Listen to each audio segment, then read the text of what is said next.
Assalamualaikum warahmatullahi wabarakatuh.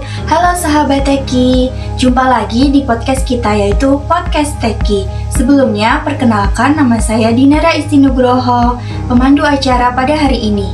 Semoga yang lagi rebahan, jalan-jalan, atau lagi nge-mall, semoga selalu happy ya. Hari ini kita akan membahas topik yang sangat menarik, yaitu tentang keperempuanan dan kepemimpinan dalam Islam. Nah, aku nggak sendirian nih, di sini ada narasumber kita, yaitu mahasantri Tasfiyatul Qulub dan juga mahasiswa UIN Salatiga. Langsung saja kita sambut. Halo Mbak Oswa, gimana kabarnya? Halo juga, alhamdulillah baik. Apa nih kesibukannya belakangan ini? Untuk akhir-akhir ini sedikit santai ya, karena kan kita udah masukin liburan akhir semester ya. Berarti tidak terlalu padat ya jadwalnya ini? Ya, bener banget. Alhamdulillah bisa bergabung dengan kami. Alhamdulillah banget, saya diberi kesempatan untuk hadir di podcast Teki yang Masya Allah banget ini. Oke, langsung aja. Biasanya kan kalau kita dengar kata politik itu kan sangat ribet, bahkan kadang kita malas kan untuk mendengarkannya. Nah, kalau dalam Islam sendiri itu politik itu sesederhana apa sih? Ya, setuju banget. Politik itu sering banget ya kita anggap serem, menakutkan, dan agak sensitif ya bahasanya kalau bahas tentang politik. Padahal itu ya, kalau dalam Islam, kalian tuh harus tahu. Dalam Islam, politik itu dianggap sebagai bahan untuk mengatur kehidupan bermasyarakat menjadi lebih baik, sejahtera, dan maslahat. Jadi, dalam Islam, politik itu nggak seserem itu kok. Nah, kalau seperti itu kan jadi banyak muncul pertanyaan-pertanyaan dari berbagai orang. Itu tuh, boleh nggak sih perempuan itu masuk dalam politik atau bahkan jadi pemimpin? Ini itu pertanyaan yang klasik banget karena sering banget ditanya sama orang. Tapi pertanyaan itu penting banget. Kalian tuh harus tahu. Kalian pasti banyak nih dari kalian-kalian semua yang pengen berkarir nih di dalam dunia politik atau bahkan menjadi pemimpin. Nah, jadi kalau kita lihat dari pandangan Islam sendiri itu, yaitu tujuannya demi kemaslahatan masyarakat kita semua, itu perempuan itu diperbolehkan loh masuk politik bahkan menjadi pemimpin. Nah, kita ngambil contoh nih, ada satu ratu pemimpin perempuan yang diceritakan dalam Islam. Pasti udah pada kenal ini. Karena ceritanya itu sangat familiar, yaitu Ratu Balqis yang memimpin kerajaan Sabah pada masanya Nabi Sulaiman. Ratu Balqis itu emang sangat keren sih kalau aku dengar dari banyak orang. Bisa diceritain nggak kisahnya tentang Ratu Balqis biar teman-teman yang ada di rumah pada tahu? Jadi kisahnya Ratu Balqis ini tuh diceritakan dalam Al-Quran, itu surat An-Naml ayat 20-44. Jadi Ratu Balqis ini tuh memimpin kerajaan Sabah.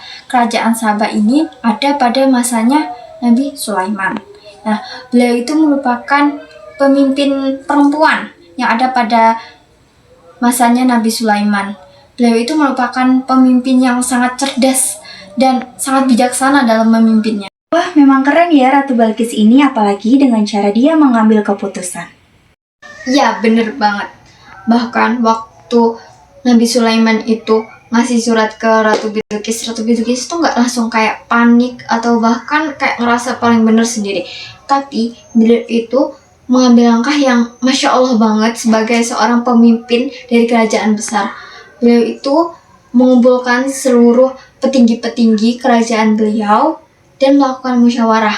Dari sini kita udah nengok ya, kalau Ratu Bilqis itu merupakan pemimpin yang sangat terbuka dan beliau itu bukan pemimpin yang otoriter. Padahal kan posisinya Ratu Balqis itu ratu ya, bisa aja mengambil keputusan sendiri. Nah, itu dia. Ratu Balqis nggak mau ngambil keputusan yang terlalu terburu-buru dan sesuai keinginannya saja. Karena beliau itu pasti tahu kalau misalnya keputusan yang salah itu bahkan berdampak kepada rakyatnya. Bahkan ketika para petinggi-petingginya beliau itu ngajain perang, beliau itu mikir panjang loh. Karena apa?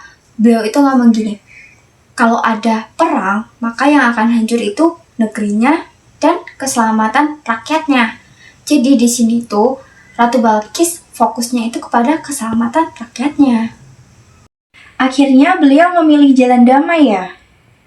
Iya, benar banget. Jadi Ratu Balkis itu memilih jalur damai kepada Nabi Sulaiman. Jadi beliau itu memilih untuk mendatangi Nabi Sulaiman dan mengajak musyawarah. Nah, dari sini tuh Ratu Balkis akhirnya mengetahui kebenarannya. Dan akhirnya beliau itu merendahkan diri dan berserah diri kepada Allah Subhanahu wa Ta'ala.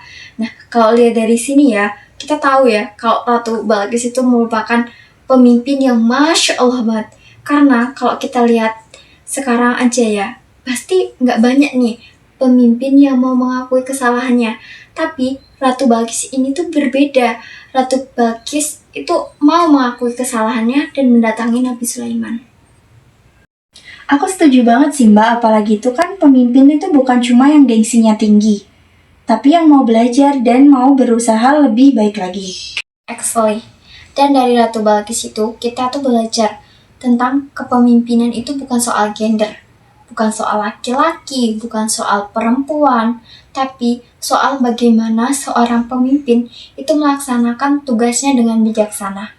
Jadi dari Ratu Balkis kita tahu nih kalau perempuan itu juga bisa memimpin dengan cara yang adil, bijaksana, cerdas, bahkan bisa membawa kemaslahatan kepada rakyatnya. Kalau kita tarik di kondisi sekarang, relevansinya apa nih buat kita? Relevan banget. Di tengah dunia politik saat ini yang memanas, kita itu butuh pemimpin yang mau mendengar, yang tidak gegabah, yang mau memikirkan rakyatnya. Dan nilai-nilai itu tuh nggak cuma dimiliki satu gender aja ya. Itu tuh dimiliki siapa aja. Baik itu perempuan, baik itu laki-laki, siapa aja. Yang penting dia mampu untuk memimpin rakyatnya. Artinya, dalam Islam itu tidak menutup perempuan untuk mengeksplor diri ke ruang publik ya? Iya, selama tujuannya itu baik dan memberikan manfaat. Justru itu kontribusinya.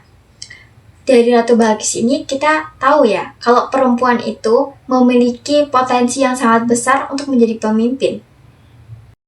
Masya Allah, terima kasih ya telah berbagi ilmu-ilmu yang sangat bermanfaat pada hari ini.